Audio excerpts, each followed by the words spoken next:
दोस्तों, भूत प्रेत से संबंधित घटनाओं में ज्यादातर घटनाएं रोंगटे खड़ी कर देती हैं। कुछ इतनी मार्मिक होती हैं कि दिल भर आता है। लेकिन मेरे जीवन से जुड़ी एक घटना ऐसी भी है जिसे याद करके हंसी आ जाती है। जाने अनजाने में मेरी मम्मी के मामा जी के साथ ये घटना घटी थी।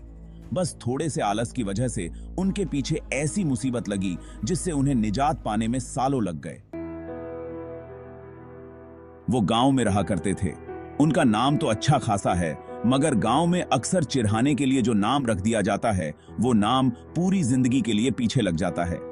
इसी संक्षिप्तीकरण और मजाक में उनका नाम बचपन में ही लालजी पड़ गया था। वो इसी नाम से पहचाने जाने लगे। वो जिस गांव में रहते थे वो अमेठी से करीब 45 किलोमीटर दूर पड़ता है।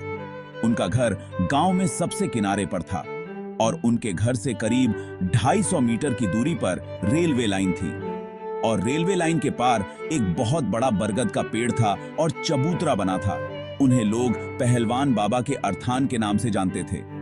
सबको उन पर बहुत श्रद्धा थी, जिसका परिणाम भी उन्हें अच्छे के रूप मिलता था। आसपास के गांव वाले उनकी पूजा अर्चना करते थे और उनकी कृपा भी खूब देखते थे, और आज भी यह सिलसिला वहां जारी है। खैर, वहां वास करने वाले बाबा कोई देवता नहीं थे। वो वही थे जिन्हें लोग शहरों में छलावा कहते हैं। लेकिन एक बहुत लंबे अंतराल से वो वहां वास करते हैं, इसलिए वो बहुत अधिक शक्तिशाली हैं। उनकी पूजा जो करता है वो उस पेड़ पर लंगोट और दारू की एक बोतल चढ़ाता है। भूत प्रेत बाधा से ग्रस्त व्यक्ति वहां जाकर ठीक हो जाते हैं। लालजी भी उन्हें बहुत मानते थे, मगर वे थे थोड़े आलसी किस्म के। जब भी उनकी माता उन्हें उस अर्थान पर चढ़ावा चढ़ाने को कहती तो वे अक्सर टाल मटोल करते थे।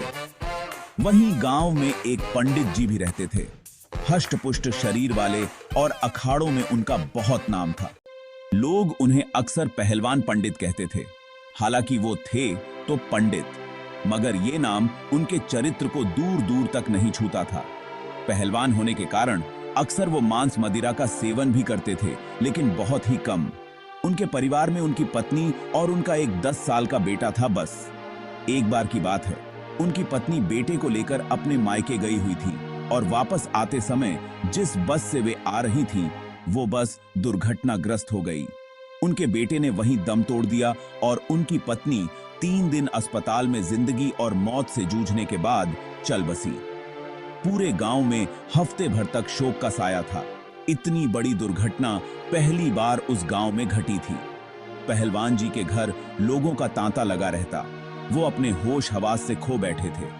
आसपास के जानकार और मित्र आकर उन्हें खाना पानी देते, वरना वो खुद खाना पानी भी नहीं लेते थे। हफ्ते भर बाद धीरे धीरे गांव के लोग अपनी अपनी दिनचर्या में वापस लौटने लगे, और उधर पहलवान जी ने जब खुद को संभाला तो शराब और नशे में डूबे रहने लगे, और अपने मित्रों और रिश्तेदारों को भी उन्होंने जाने के लिए कह दिया और अकेले रहा करते थे। पूरे दिन पूरी रात वो नशे में डूबे रहते थे।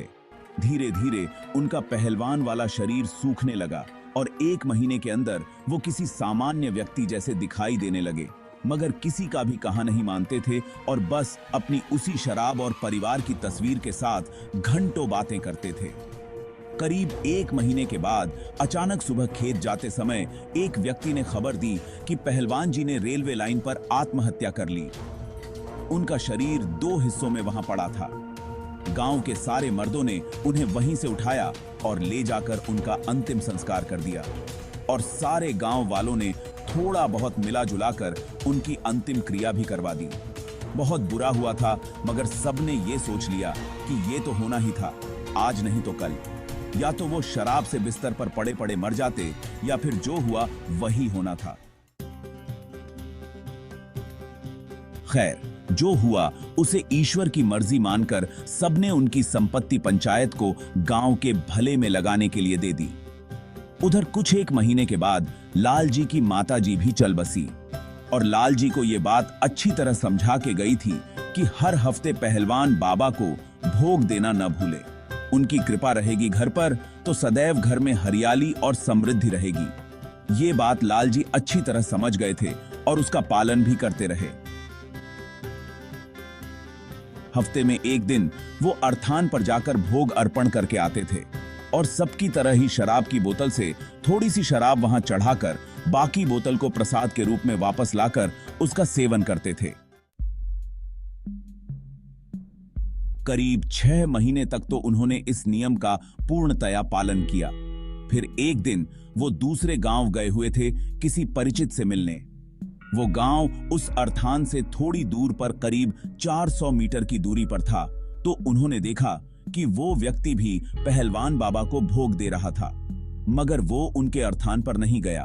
बस लंगोट और एक कटोरी में शराब रखकर पहलवान बाबा के अर्थान को देखते हुए उसने स्थानीय भाषा में कहा, हे पहलवान बाबा, लो बा का बाबा बेबा मबान का किल हो बम, अपना भोग स्वीकार करो। और फिर शराब को उसी तरफ गिराकर हाथ जोड़ लिए और वापस आकर लालजी से बात करने लगा। लालजी ने पूछा कि क्या इस तरह से बाबा भोग स्वीकार करते हैं? उसने हाँ में जवाब दिया और बताया कि सच्ची श्रद्धा से चढ़ाया गया प्रसाद लेने तो देवता भी धरती पर आ जाते हैं, और फिर ये बाबा तो कुछ ही दूर पर निवास करते हैं और अपना भोग स्वीकार भी करते हैं। एक दिन की बात है, पास के गांव में एक आदमी को प्रेत बाधा हुई।